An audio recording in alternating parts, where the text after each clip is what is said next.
আসসালামু আলাইকুম। সরাইল উপজেলায় কোটা সংস্কারের আন্দোলনে ছাত্রছাত্রীরা গণমিছিল গণসভা করেছে। আইনশৃঙ্খলা বাহিনী 9 জন সদস্য আহত হয়েছেন। তোর মধ্যে সরাইল থানা ইনচার্জ এমরান ভাই উনিও আহত হয়েছেন, হাতে সেলাইও লেগেছে। আমরা বুঝি না যে আন্দোলনকারীরা আন্দোলন করবে কেন পুলিশের গায়ে হাত লাগায়, এটা তো ঠিক না। আপনারা যারা মিছিল মিটিং করবেন অতি সাবধানে নেতৃত্ব দেবেন, যাতে করে আমাদের আইনশৃঙ্খলা বাহিনী কোনো পুলিশ ভাইদের উপর ইট পাটকেল না পড়ে। ইট পাটকেলের কারণে আজকে সরাইল উপজেলায় 9 জন আইনশৃঙ্খলা বাহিনীর সদস্য গুরুতর আহত। আমাদের ওসি মহোদয় হাতে আহত হয়েছে, সেলাইও লেগেছে। এটা দুঃখজনক।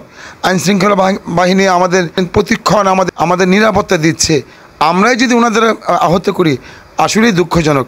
আরেকটা বিষয়, যারা কোটা সংস্কারের মিছিল মিটিং করছেন, আপনাদের বলছি, মাননীয় প্রধানমন্ত্রী শেখ হাসিনা বলেছেন যে কোটা থাকবে না।